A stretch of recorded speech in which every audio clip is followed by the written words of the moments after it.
Salut à tous, j'espère que vous allez bien. On se retrouve et on va parler bien évidemment du match du Paris Saint-Germain contre l'équipe du Benfica. C'était pour le compte de la 4e journée de Champions League. On peut voir le résultat, score final de 1 partout, le même résultat que lors du match aller. Donc les deux buteurs ce soir, donc déjà c'était une histoire de penalty. Kylian Mbappé à la 40e minute contre un but de Romario, également sur penalty à la 62e minute pour cette équipe de Lisbonne. Donc que de regrets pour l'équipe du Paris Saint-Germain. De nouveau le PSG mené contre le Benfica et de nouveau le PSG s'est fait rejoindre après dans la rencontre. C'était la même chose la semaine dernière et c'est vraiment dommage parce qu'avec la défaite de la Juventus un peu plus tôt dans la soirée du côté de Maccabi Haïfa, donc le PSG, s'il y aurait eu victoire ce soir, le PSG aurait été officiellement qualifié pour les huitièmes de finale. Bon, après la première et la deuxième place aurait été encore à déterminer, mais voilà, le PSG aurait déjà eu son ticket de validé pour les huitièmes. Dommage, au Parc des Princes, le PSG n'a pas réussi à battre cette équipe du Benfica qui a été bien moins bonne que chez elle. La semaine dernière, elle a très peu attaqué, elle a très peu proposé à cette équipe du Benfica. Sinon, défensivement, ils ont été bien sûr très solides, mais offensivement, ils ont vraiment proposé très peu de choses. On peut voir les stats de la partie, peut-être pour ceux qui n'ont pas vu le match. Donc le Paris Saint-Germain, c'est beaucoup plus de possession de balle, 60 contre 40 pour les Portugais.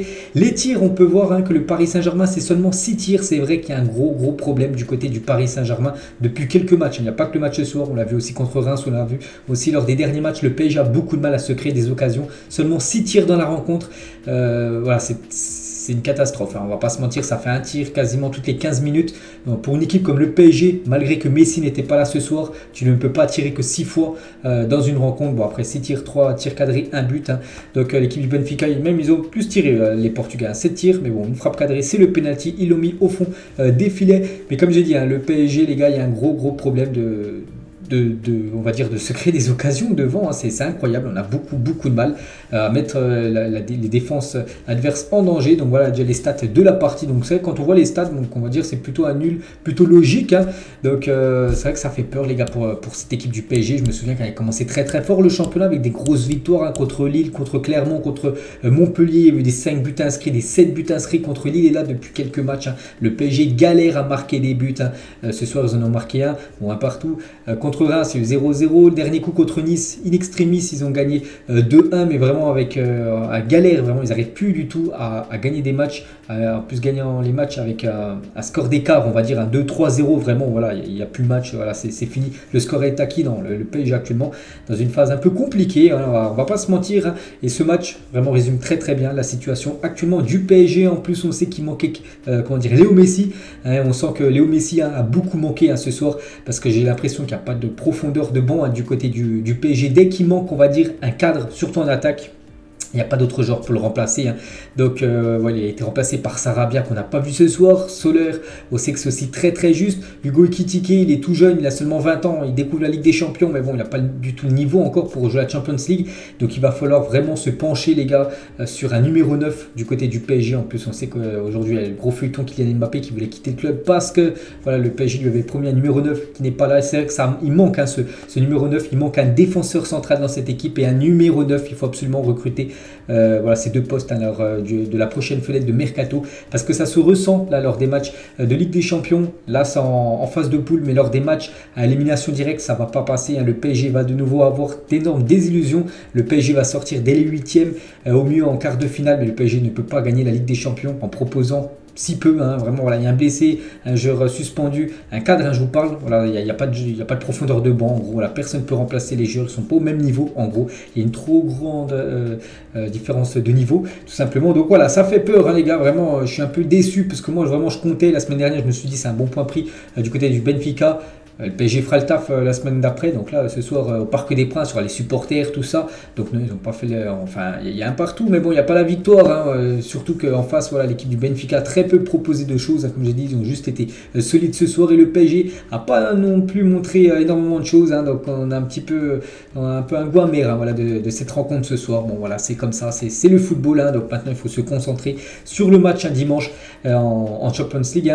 On a pu voir aussi que Mbappé les gars il s'est touché, il est sorti quasiment sur blessure à 3-4 minutes de la fin, donc ça aussi c'est encore un coup dur pour le PSG, puisqu'on sait qu'il y a déjà Léo Messi qui est blessé.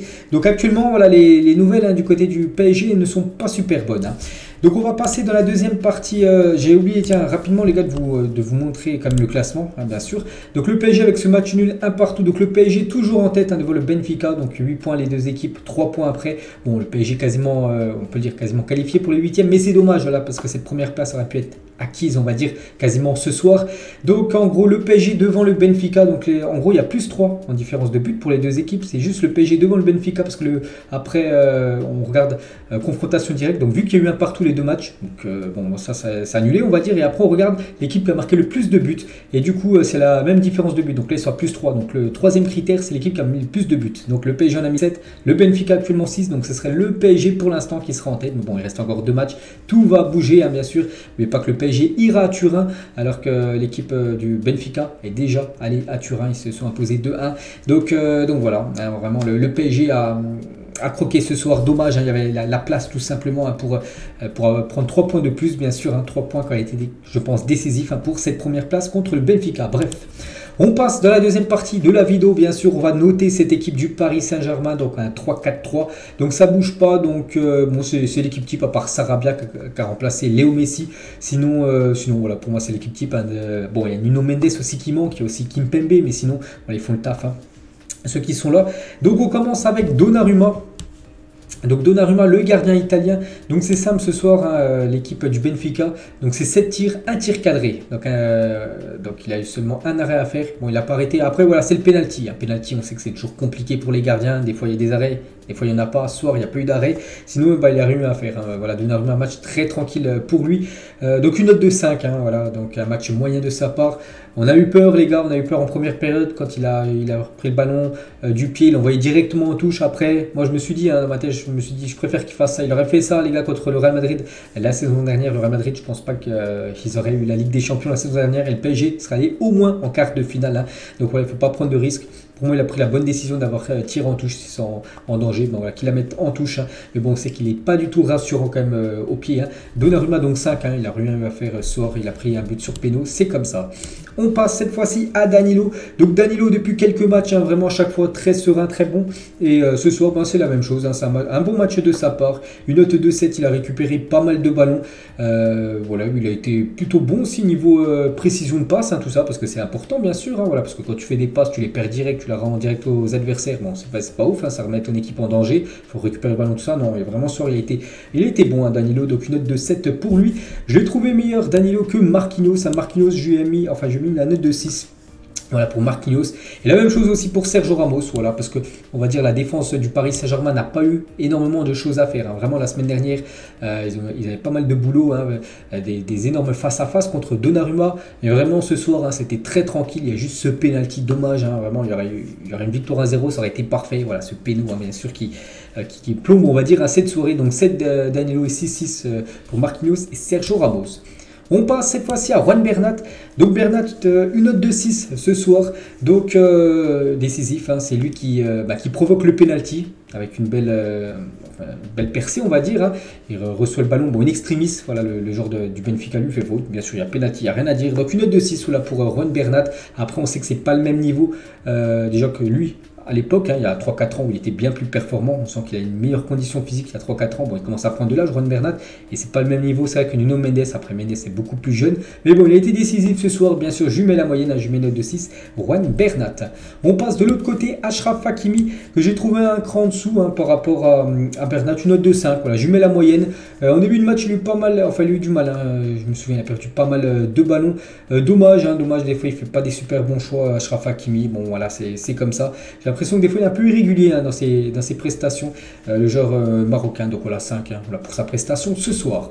On passe aux deux milieux de terrain, Verratti, Vitinha, hein, cette belle doublette. On commence avec Marco Verratti. Donc Verratti, les gars, il a fait un bon match, mais je mets une note de 4. Pourquoi? Parce que c'est lui qui cause le penalty. Dommage, hein. En plus, il n'y avait pas du tout danger, hein, parce que le joueur, je crois que c'est Rafa, le joueur du Benfica, est dos à Donnarumma. En plus, c'est dans l'angle de la surface de réparation. Mais bien sûr, il y a pénalty, il n'y a rien à dire. Il lui touche le pied. Et voilà, à cause de ça, ouais, ça fait pénalty. Et ça fait but pour le Benfica. Et ça fait 1-1. Sinon, je pense pas que le Benfica serait revenu dans le match. Donc, bien sûr, je ne peux pas lui mettre la moyenne. Il plombe, on va dire, à l'équipe du PSG. Malgré qu'il a fait un bon match, comme d'habitude, à marquer Verratti. Il a tout réussi, sauf ça, qui pénalise quand même beaucoup à son équipe. Donc, une note de 4 pour Verratti. Insuffisant, surtout par rapport, bien sûr. Et il n'aurait pas causé le pénalty, il aurait eu un 7, certainement. Marco Verratti. Vitinha à côté, donc lui, la note de 7, comme d'habitude. Vraiment, il fluidifie le jeu parisien. Voilà, dès qu'il a le ballon, il cherche toujours la première attention et c'est ça qui est bon avec ce joueur, bien sûr. Il touche toujours beaucoup de ballons. Donc, belle prestation de Vitinha, une note de 7. On finit avec les 3 attaquants. On commence tout d'abord avec le joueur Neymar, les gars. Neymar Junior, une note de 6 pour sa prestation, un match satisfaisant pour lui. Il a beaucoup tenté, il a réussi pas mal de festivals. Un coup, je me souviens, il a fait un coup du sombrero, il a tenté pas mal de gestes techniques. Bon, des fois ça passe, des fois ça passe pas. Il prend pas mal de coups, il le sait. Enfin, je sais pas s'il le sait parce que il lâchera peut-être un peu plus vite son ballon s'il le saurait. Mais bon, voilà, on sait que c'est un dribbleur. Il provoque, il a fait quelques débordements, on va dire tout ça. Mais bon, voilà, ça n'a pas été non plus un match monstrueux de Neymar, qui était bien meilleur quand même il y a peut-être un mois. C'était vraiment peut-être son prime. Je vous parle de cette saison, bien sûr. Là, c'est un peu plus compliqué, un peu comme toute l'équipe du PSG. Comme j'ai dit, il y a beaucoup plus de mal maintenant à se créer des occasions, à avoir des tirs, tout ça. Donc Neymar, ça se ressent aussi. Donc une note de 6 quand même pour son match ce soir. On passe à l'autre ailier. Donc lui, que dire sur Sarabia, comme j'ai dit les gars. Alors j'ai parlé de 3 mots, profondeur de banc. Et il n'y a pas de profondeur de banc. Voilà, Messi n'est pas là. Voilà, on met Sarabia titulaire et voilà, ça a été une catastrophe ce soir. En plus, il a demandé beaucoup de fois le ballon. C'est vrai que ses collègues ne lui servent très peu le ballon. Neymar, voilà, quand il faisait des percées, il y a Mbappé, Sarabia, 4 fois sur 4. Il l'a donné à Mbappé au lieu de la donner à Sarabia, qui pouvait des fois même être mieux démarqué en gros. Donc, puis même quand il a tout joué, quand il a joué, quand on l'a vu toucher le ballon, voilà, il ne se passe pas grand chose avec Sarabia. C'est plat, on va dire. Donc, il y a l'option Sarabia. On sait qu'il y a l'option aussi Solaire. On a vu Solaire, il y a le match contre Reims. C'est limité. Il y a Hugo Ekitike, qui a joué 20 minutes, mais aussi c'est limité. Comme j'ai dit, il faut un joueur offensif du côté du PSG. C'est bien d'avoir vendu plein d'indésirables, mais là, voilà, on ressent peut-être qu'un joueur peut-être offensif pourrait apporter, bien sûr, du côté de Paris. Et surtout un numéro 9. Vraiment, il nous faut un Cavani. Même un Giroud, les gars, même un Giroud, j'en suis sûr, au Paris Saint-Germain, tu le mets en 9 et tu mets les 3 autres au milieu. Giroud, il peut jouer en pivot, tout ça. Voilà, c'est un joueur comme ça, en gros, un joueur dans le style, on va dire, de Giroud qu'il nous faut devant. Parce que là, voilà, devant, c'est un peu compliqué. Et Sarabia, lui, ça a été très compliqué. 3, je ne sais pas si je vous dis sa note, une note de 3 pour lui. Et on finit avec, pour moi, le meilleur Parisien ce soir. C'est incroyable. Il avait été, je pense, le plus mauvais la semaine dernière du côté du Benfica. Ce soir, pour moi, ça a été le meilleur joueur du match. Je ne sais pas si c'est lui qui a reçu le prix d'homme du match. Je n'ai pas regardé qui c'était. Donc déjà, il a été décisif. C'est Kylian Mbappé. Il a marqué le but sur penalty.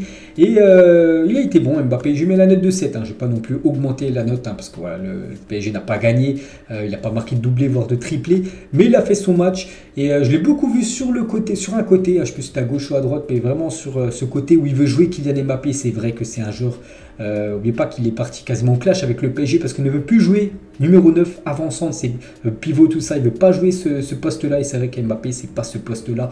Mbappé, son poste où il est le meilleur, c'est sur le côté, ailier droit, ailier gauche, j'en sais rien, mais peu importe. Mais voilà, sur le côté, on a vu que sur le côté, des fois il prenait le ballon, il faisait à chaque fois les différences. Bon, après les centres et tout, des fois c'est pas ouf, mais à chaque fois vraiment il arrivait quasiment à dribbler son adversaire, surtout avec sa vitesse. Donc là vraiment, c'est là qu'il est dangereux, Kylian Mbappé. Donc il a été buteur, il a tenté pas mal. Il y a une frappe qui rase le poteau, dommage, vraiment il a tenté ce soir Mbappé, surtout avec ce qui s'est passé. J'ai fait une vidéo cet après-midi avec ce qui s'est passé, qui voulait quitter, peut-être qu'il veut toujours bien sûr quitter le Paris Saint-Germain dès janvier. Donc voilà, une note de 7 pour Kylian. Pour moi, c'était le meilleur Parisien ce soir. Kylian Mbappé qui a qui a une journée remplie, on va dire, aujourd'hui avec tous les événements qu'il a pu subir. Donc les tops, j'ai parlé de tout le monde. Donc les tops, les gars, donc Mbappé, Danilo, Vitinha, voilà, pour moi c'est les 3 qui ont été au-dessus des autres en gros. Et les flops, les gars, donc Sarabia directement, Marco Verratti avec ce penalty, bien sûr, ça pénalise l'équipe. Puis pour moi, je pense que c'est les deux.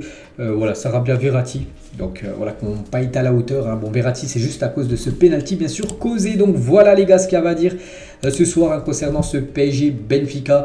Donc voilà, on fera une vidéo sur ma chaîne principale demain avec beaucoup d'infos, bien sûr, sur cette rencontre. Donc prochain débrief les gars sur le PSG, ça sera dimanche soir après le classique français bien sûr contre l'équipe de Marseille.